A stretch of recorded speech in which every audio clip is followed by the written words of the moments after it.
글씨가 좀 작은 게 아쉽지만 그래도 이 영상 속에서 보여주는 바가 뭔 것 같아요?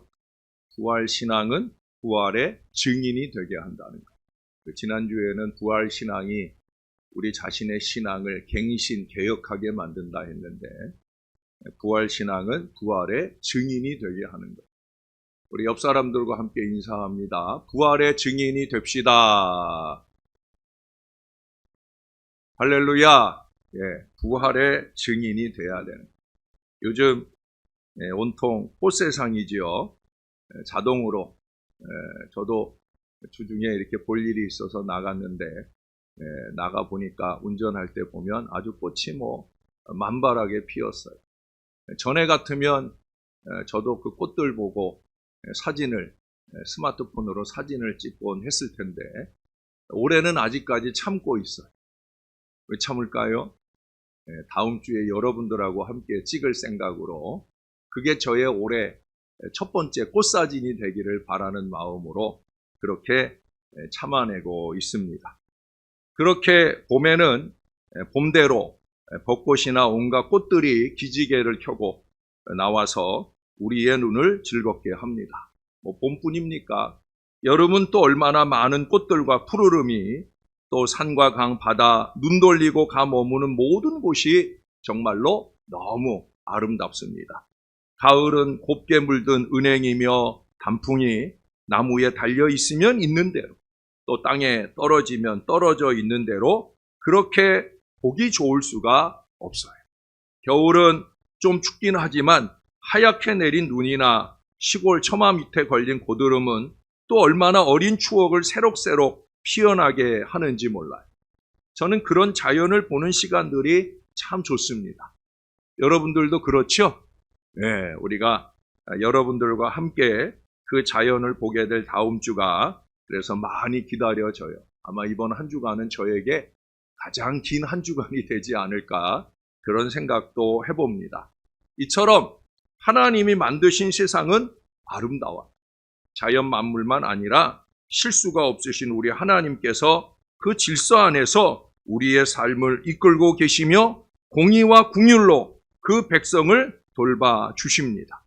주님의 그 손길 안에서 우리는 삶이 주는 행복과 만족을 누리게 된다는 것. 이것이 우리의 신앙 고백입니다. 그러니 그 은혜를 알수록 감사가 넘치는 거죠. 그러나 여러분, 안타깝게도 우리의 눈에 들어오는 세상은 모순과 비극이 일상인 듯 보여집니다. 진실은 아랑곳하지 않고 불의와 악은 승리하고 쾌재를 부르고 선한 주의 백성들이 그 고통은 끝나지 않는 경우를 봅니다. 우리에게 보이는 세상은 하나님이 그토록 사랑하신다는 그 세상과 조금은 거리가 먼 듯한 모습을 보여줄 때가 많다는 거예요.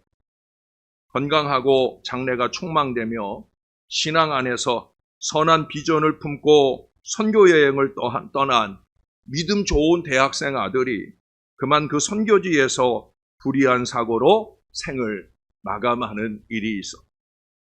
성인이 된 정신지체 장애인 형과 노부모를 돌봐야 되기 때문에 40대 중반이 넘은 동생은 결혼도 못하고 또 직장도 구할 수가 없다는 거예요. 올림픽 선수촌의 체조 매트 위에서 청소년기를 보낸 17살의 유망주가 올림픽 출전을 앞두고 출전한 그 대회에서 사고로 하반신 마비가 되고 맙니다. 13년간 몸담았던 외국계 무역회사의 국내 지점 폐쇄로 인해 중고생 두 딸을 둔 아빠가 강제 퇴직을 당하여 막막한 지경에 이르기도 합니다.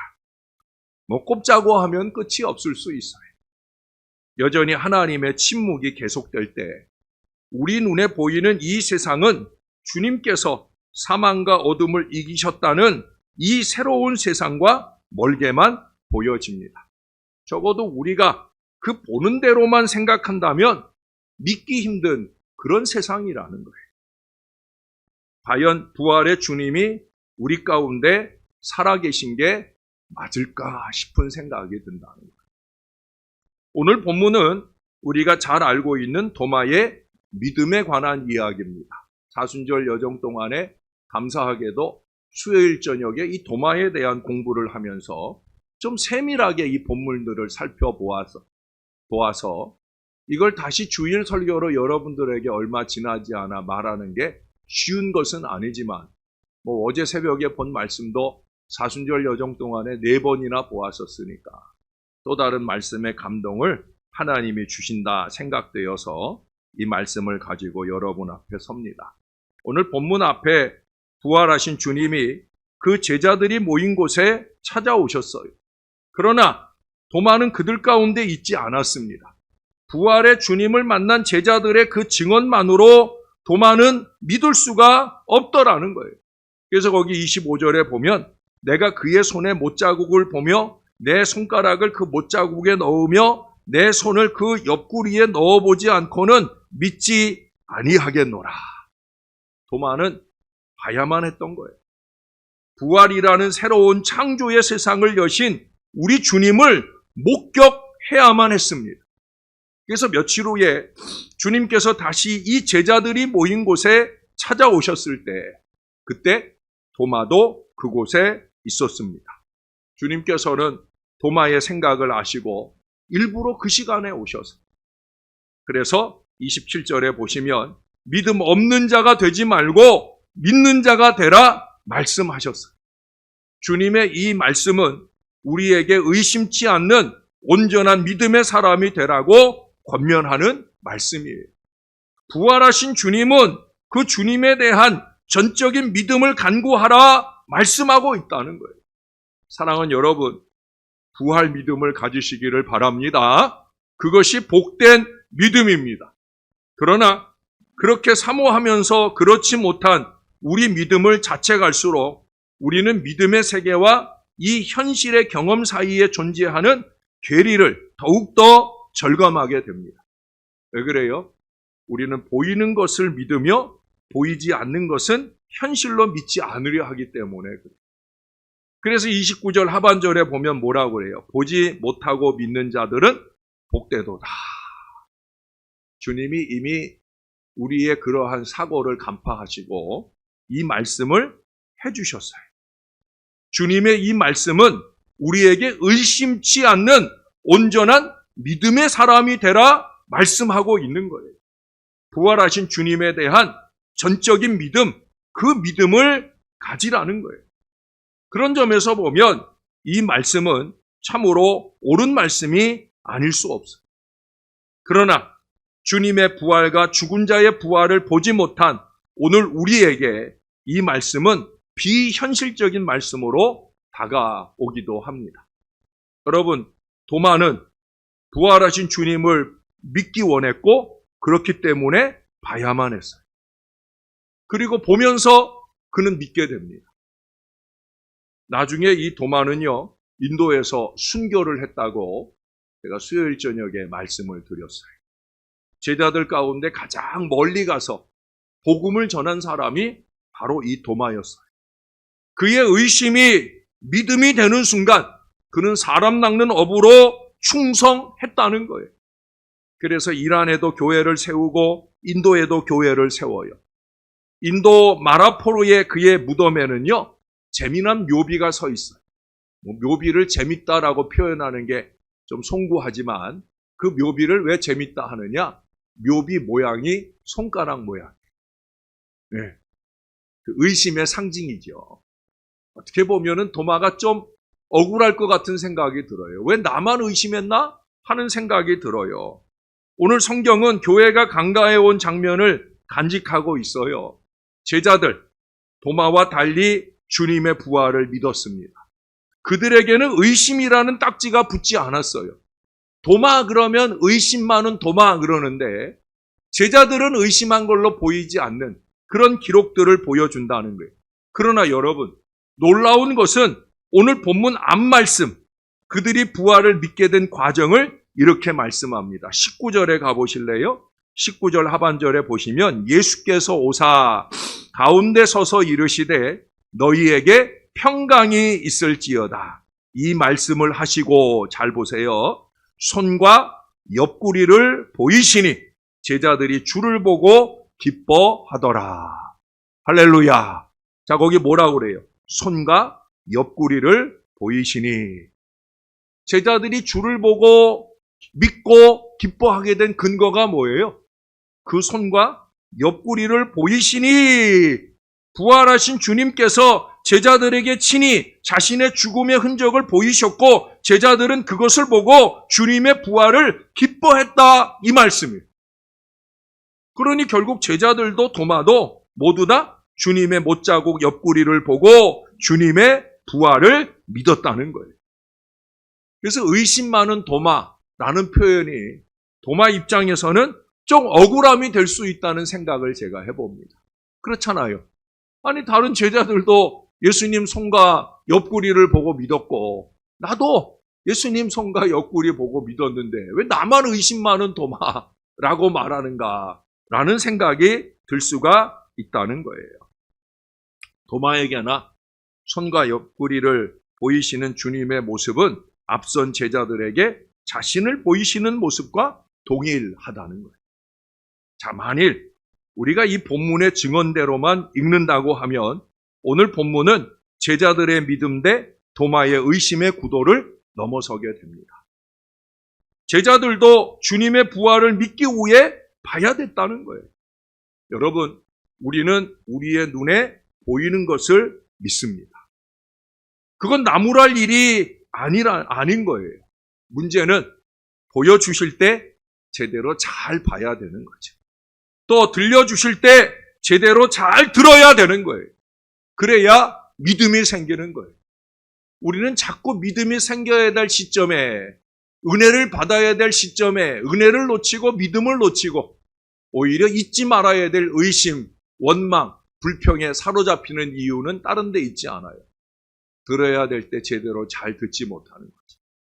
보아야 될 때 보아야 할 그 자리에 있지 못하게 되기 때문에 그래요. 어느 백화점 식품영업부에서 소비자들의 소비심리 행태 조사를 실시했어요. 실험은 매우 단순한 거예요. 똑같은 10평 크기의 코너를 만들어 놓고 그 쇼 윈도우 위에다가 똑같은 시금치 100단을 각각 준비를 했어요. 그리고 A 코너 위에는 이 전등을 10개를 100촉짜리 전구를 10개 환하게 켜두었고요. B 코너에는 100촉짜리 전구 5개를 켜놓았어요. 상대적으로 조금은 어두웠겠죠. 자, 그리고 3시간 동안 판매 실적을 조사했는데요. 그 결과가 어떠했을까?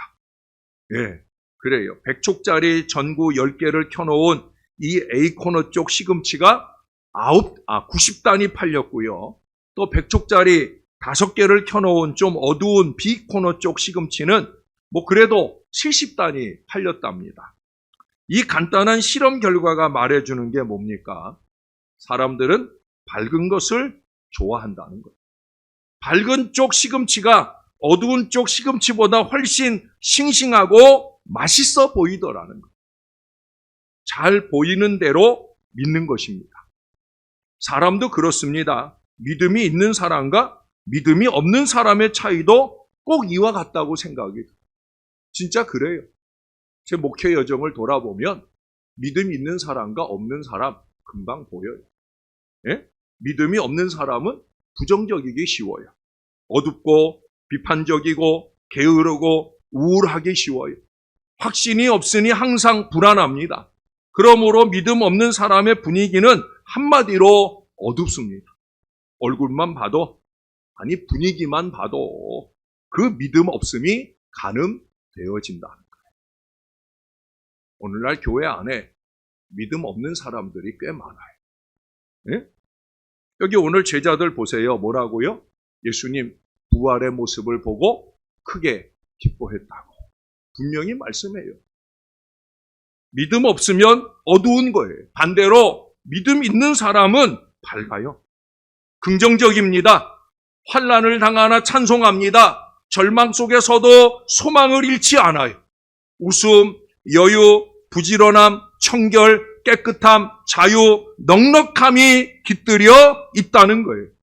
그러므로 믿음 있는 사람의 분위기는 한마디로 밝아요. 그런 사람들과 함께 있으면 그냥 저절로 행복하죠. 예? 사람은 본능적으로 어두컴컴한 것을 싫어합니다. 밝고 청결한 것을 좋아합니다. 그래요, 안 그래요? 그렇죠. 우리가 더러운 하수도 진창내 나는 그 어둡고 음산한 길을 좋아할 사람이 어디 있겠습니까? 사람은 꽃피고 쌀이비로 정갈하게 잘 쓸어낸 길을 좋아합니다. 그 인천 대공원이요, 아주 깨끗해. 뭐 꽃이 있어서 좋기도 하지만 저는 그 깨끗한 길이 좋더라고요. 요즘에는 그 맨발로 걷는, 지난 수요일에도 가보니까 맨발로 걸으시는 어르신들이 꽤 있더라고요. 네, 거기 보니까 길바닥이 그렇게 맨발로 걸어도 될 만한, 네, 그리고 이제 그렇게 걸을 수 있는 그 길을 더 닦아서 이제 만들어 놓았다고 합니다. 근데 그냥 일반 길도 맨발로 걸을 만큼. 그래서 제가 가다가 돌멩이 하나가 이렇게 보이길래 제가 이렇게 발로 이렇게 차가지고 다른 데로, 혹시라도 맨발로 걷는 분들 다치실까 싶은 그 마음이 들더라. 깨끗한 길은 행복한 길입니다. 좋은 길입니다. 그러므로 믿음 없는 사람 곁에는 사람들이 하나둘 떠나갑니다. 여전히 남아있는 사람은 똑같이 믿음 없는 사람들. 그야말로 눈뜬 장님들이죠. 다 보입니다. 그러나 겨자씨만한 믿음이라도 믿음 있는 사람 곁에는 사람들이 하나둘 꾸준히 모여듭니다. 그리하여 그 모여든 사람들이 마음을 하나로 합력하여 놀랍고도 위대한 일을 이루어내는 거예요. 우리 교회 신월제일교회는 그런 교회가 될 줄로 믿습니다. 믿음을 보여야 되는 거예요. 밝고 건강한 믿음, 예? 어두칙칙한 그런 믿음 말고, 예? 저는 그런 믿음 있는 사람이기를 소원합니다.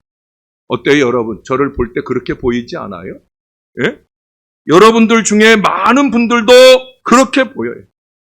저는 그래서 행복합니다. 믿음 있는 여러분들과 함께 신앙하는 게 행복해요. 우리는 여기서 멈추면 안 돼요. 다른 사람들도 우리들처럼 그렇게 믿음의 사람, 긍정의 사람들이 다 될 수 있기를 소원하고 노력하는 저와 여러분들이 되어야 할 줄로 믿습니다. 왜 그렇습니까? 주님은 우리의 실존 상황에 무심한 듯 오늘 29절에 이렇게 얘기를 해요. 너는 나를 본고로 믿느냐? 보지 못하고 믿는 자들은 복되도다. 몸소 부활한 자신을 보이심으로 제자들에게 믿음을 주신 것을 볼 때 사실 주님의 이 말씀은 저는 좀 의아한 마음이 들었어요. 왜? 지금 거기 있는 제자들은 뭐예요? 본고로 믿었잖아요. 그렇죠? 근데 예수님이 친히 보여주시고 믿게 해놓고 예수님 하시는 말씀이 본고로 믿느냐? 보지 못하고 믿으면 더 복되다. 보고 믿은 사람들에게 보지 못하고 믿는 게 복되도다 하는 말은 공허한 말씀처럼 들리지 않습니까? 적어도 이미 부활한 주님의 몸을 본 이 제자들과 도마에게는 그럴 거예요. 그러나 부활한 주님의 몸을 볼 수 없고 또 보지 못한 오늘 우리 교회들에게 그것은 진정 복된 말씀인 줄로 믿습니다. 우리에게 복을 선포하는 말씀이에요. 왜? 우리는 보지 못했잖아요. 예? 오늘 교회는 주님의 역사적 부활로부터 시공간이 단절이 되었어요. 이스라엘이 얼마나 아득하게 뭡니까? 빈 무덤은 어디 가서 찾습니까? 예? 2000년의 세월은 또 얼마만큼 먼 기간이고요. 그래서 주님의 역사적 부활은 오늘을 사는 우리들에게 보지 못하는 사건이 되었습니다. 그러나 여러분, 주님의 부활의 신비가 있잖아요. 그것은 이 부활하신 주님은 오늘의 이 세상과 교회들에게 보이지 않게, 그러나 아주 또렷이 우리 삶의 한가운데 드러났어요. 너는 나를 본고로 믿느냐? 보지 못하고 믿는 자들은 복되도다. 우리는 과거 주님의 그 빈모던 안으로 돌아갈 수가 없습니다. 그렇기에 오늘 교회는 보지 못하고 믿어야 하는 자들이 되었다는 거예요. 육신의 눈으로는 보이지 않게, 그러나 우리는 다른 방식으로 임재하시는 부활하신 주님을 목격하고 있어요. 어떻게? 22절을 한번 보시겠습니까? 이 말씀을 하시고 그들을 향하사 숨을 내쉬며 이르시되 성령을 받으라. 성령을 받으라. 바로 성령을 통하여 부활의 주님을 보고 또한 믿는 거예요. 육으로는 볼 수 없지만 영으로는 볼 수 있는 거예요. 그래서 주님은 성령 받기를 촉구하시는 거예요. 저는 여러분들에게 자꾸 신앙적으로 신령하게 신앙생활 하자고 말씀드리는 이유가 바로 여기에 있는 거예요. 사도행전 5장에 가보면 누가는 초대 기독교 공동체의 정체성이 무엇인지를 기술해 줍니다. 첫째는 뭐냐? 성령 충만한 그들은 부활하신 예수 그리스도의 권세를 따르는 공동체이다. 예수 권세, 내 권세. 이 신앙 공동체라는 거예요. 그 당시 베드로와 사도들은 그 당시 권력인 공회와 대제사장 앞에 서 있습니다. 그들은 말하기를 예수의 이름으로 가르치지 말라. 이 공회의 판결을 따를 것을 재차 명령을 해요. 이미 4장에서 한 번 말했어요. 그래도 안 들으니까 이제 더욱더 위협적인 마음으로 그들이 절대 예수의 이름으로 말하지 말라 강압적으로 명령하는 거예요. 그러나 베드로와 사도들은 공회의 이 권위가 아니라 부활하신 예수 그리스도의 권세에 의지해서 말합니다. 사람보다 하나님께 순종하는 것이 마땅하니라. 할렐루야. 사람의 말을 듣는 게 아니에요. 세상의 말 갖다가 들이대는데 그 말에 굴복하는 게 아니란 말이에요. 부활신앙의 성령 충만한 사람은 야! 사람의 말보다 하나님께 순종하는 게 옳은 거야 라고 말할 수 있다는 거예요. 그 이유가 뭐예요? 예수님을 죽인 그 권세가 바로 그들인데 예수님께서 부활하심으로 하나님께서 그들의 권세를 심판하셨기 때문입니다. 예수 그리스도의 부활은 이 부활을 믿는 사도들은 하나님이 심판하신 이 세상 권세에 복종할 이유가 없는 거예요. 여러분, 신앙은 세상에 우선합니다. 간혹 사람들이 목사더러 신앙적인 건 목사님이 하시고요. 비신앙적인 건 우리가 할게요. 아니, 교회 안에 비신앙적인 게 어디 있어요? 교회 안에 세상적인 게 어떻게 들어올 수 있어요? 말도 안 되는 소리를 해요. 왜 그래요? 신앙이 없어서 그런 거예요. 신앙이 있으면 그런 말 못해요. 왜? 교회는 신앙 공동체니까. 신앙적으로 가야 되고 신령하게 가야 되고 부활의 주님의 권세가 우뚝 서는 바로 그곳이 이 교회이기 때문이에요. 둘째는 초대교회는 부활하신 예수 그리스도를 증언하는 증인들이에요. 아까 서두에도 우리가 영상을 보고 말씀드렸잖아요. 사도들과 초대 공동체의 예수 그리스도에 관한 증언은 그의 부활 사건에 모아집니다. 그들의 증언은 죽으신 예수 그리스도가 부활하심으로 세상을 지배하는 사망과 어둠의 질서는 다 허물어지고 생명과 의의 질서가 승리함을 고백하는 그 증언인 거예요. 그래서 힘이 있는 거예요. 부활의 증인으로 목숨 걸고 나서는 거예요. 전도하시는 여러분, 개인 전도를 하든 공동체 전도를 하든 이 부활의 신앙으로 담대해지시기를 주님의 이름으로 축원합니다. 세 번째로 초대교회는요, 성령님을 증인의 영으로 고백하는 공동체예요. 오늘 예수님도 성령을 받으라 했잖아요. 예? 부활신앙은 이 부활의 증인인데요.